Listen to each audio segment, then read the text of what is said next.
নমস্কার, এইচপি সংসার নতুন একটি ব্লগে আপনাদের স্বাগত জানাই। আবার চলে আসলাম নতুন একটি ব্লগ নিয়ে। ওইদিকে মা চা হয়ে বসিয়ে দিয়েছি, চা হয়ে এসছে, আর এদিকে তো টিফিন গোছানোও হয়ে গেছে। আজকেরও সেই ফেনা ভাতই, কিন্তু ওর মধ্যে একটু মুসুর ডাল ধুয়ে দিয়ে দিয়েছি, যাতে টেস্টটা একটু অন্যরকম হয়। কালকে ছেলেকে বলেছিল ওর দিদা যে একটু বাবু মেলা থেকে একটু জিলিপি আনিস, তাই ওর দিদার জন্য জিলিপি নিয়ে এসছে, মানে নাতি, মানে আমার ছেলে।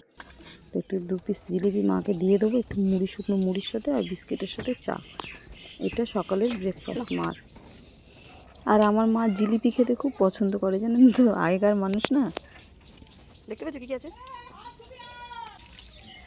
গতকাল রাত্রি শাকগুলো বেছে পরিষ্কার করে রেখে দিয়েছিলাম প্লাস্টিকে করে, জানি কালকের আর কাটিনি, কারণ খুব বালি, ভালো করে গোটা গোটা শাক ধুতে হবে। তাই আজকে সকালে রান্না করার আগে শাকগুলো ভিজিয়ে রেখেছিলাম। এখন মেয়েকে বললাম একটু জল দিয়ে যা, ভালো করে ধুয়ে নিই, ধুয়ে জল ঝাড়াতে দিই, তারপর রান্না করার সময় কাটবো আর কি শাকগুলো।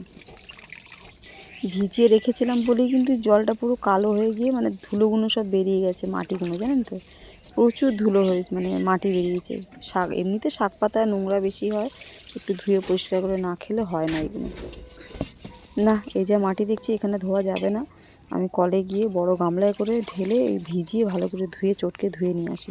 তাই মনে রাত্রে আমাকে বললো মা জিলিপি খাবে, ভাই ব্যাগ থেকে বার করলাম। আজ হচ্ছে বুধবার, আজকে ঠাকুর পরিষ্কার করার পালা। তো সমস্ত ঠাকুর পরিষ্কার করে নিই ঝটপট করে। এদিকে কাজের, মানে এক্সট্রা কাজ হওয়া মানেই সংসারে চাপটা চলে আসে আমার মাথায়, জানেন তো। তো যাই হোক, পরিষ্কার করে নিয়েছি। এবার দেখুন কেমন লাগছে আমার ঠাকুরটাকে। সাদা জামা কাপড় পরিয়েছে। আমার সাদা জামা, মানে ঠাকুরের জন্য হালকা হালকা জামা কাপড় খুব পছন্দ, জানেন তো। নিয়ে আসতে হবে কটা জামা কাপড়। চলে এসেছি রান্নার জোগাড়ে, মাকে খেতে দিলাম টিফিন। মা একটু সকালে ওদেরকে ভাত করে দিয়েছিলাম, সেই ভাত আর একটু লাউয়ের তরকারি খেয়েছে। আর আমি সকালে একটু পান্তা রেখেছি, পান্তা খাবো। গরম গরম পড়ছে না বেশ, পান্তার টান পড়ছে, জলের টান পড়ছে। রান্নায় যাব। কালকেকারের মাছ ভাজা আছে, আর কালকেকারের শাক ছিল, ওই মাসিমা বললাম শাক দিয়ে গেছিলো, আমি বেছে ধুয়ে রেখেছি, কাটা হয়নি, এখন কাটবো। চালটা ধোয়া হয়ে গেছে, রান্নার চাল। তো শুরু করি কাজ। কেমন সারাদিন কী করি টুকিটাকি শেয়ার করবো, সঙ্গে থাকুন। আবার আসছি। আর পান্তা খাবেন তো চলে আসুন। আমাকে যদি পান্তাটাকে এবার মাখিয়ে যদি দেয়, আমার আরও ভালো লাগে। নিজের হাতে চটকে চটকে খেতে ইচ্ছা হয়।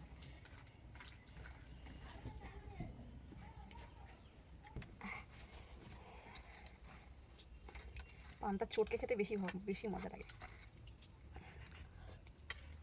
দুঃখের বিষয় আজকে লঙ্কা নেই, কাঁচা লঙ্কা নেই। শুকনো লঙ্কা তো খাবো না, পেট জ্বালা করবে।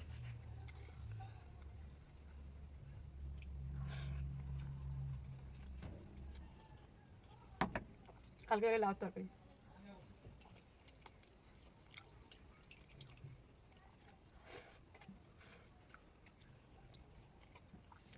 গরম করিনি, কিন্তু এখনো ভালো আছে। হালকা হালকা ঠান্ডা পড়ছে বলেই তরকারিটা এখনও আছে, না তো এখন বাজে প্রায় 12টা, পৌনে 12টা। তো এতক্ষণে তরকারি খারাপ হয়ে যাওয়ার কথা, তো খারাপ হয়নি। একটু হালকা হালকা ঠান্ডা পড়ছে। আর আমাদের তো ফ্রিজ নেই, আমরা নর্মালি এমনিই রেখে দিই। গত পরশু লাউটা সদ্য সদ্য গাছ থেকে পেড়ে দিয়েছিল না, এত টাটকা, একটা বীজ হয়নি, জানেন তো। আর একদম মাখনের মতন লাউটা ডাল দিয়ে করেছিলাম, আর প্লাস কালকের একটু তরকারি করেছিলাম ঘন্ট, বেশ মাখনের মতন গলে গেছে লাউটা, খুব মিষ্টি আর খুব স্বাদ। সবজি মোটামুটি শেষ, সবজি শেষের দিকে। ভাবছি কালকে তো মাছটা আলু দিয়ে বেগুন দিয়ে ঝোল করেছিলাম, আজকে ভাবছি কী করবো, তেলাপিয়া মাছটা।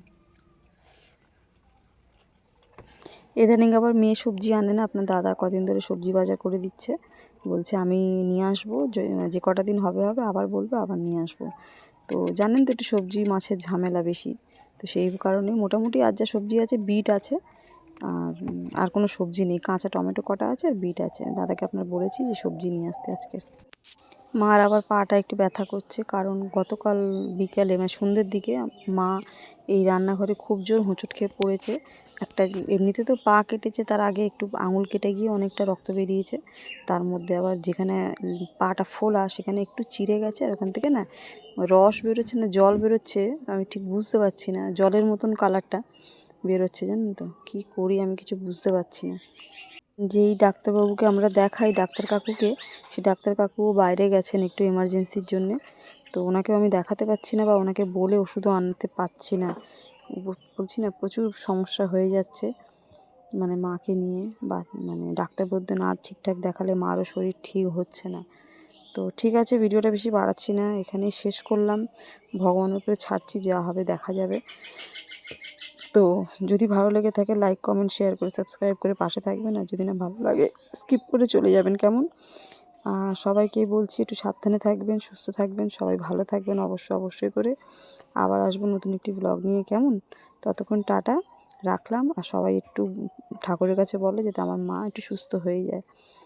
মানে সত্যি কথা, আমার ভালো লাগছে না, ওনাকে নিয়ে চিন্তা হচ্ছে আমার। আরেকটু যদি শরীরটা ঠিক হয়ে যায়, ওনার খাওয়া দাওয়া সব যদি উনি ঠিকঠাক পারে, আর কিছু চাই না। চলো টাটা, রাখছি।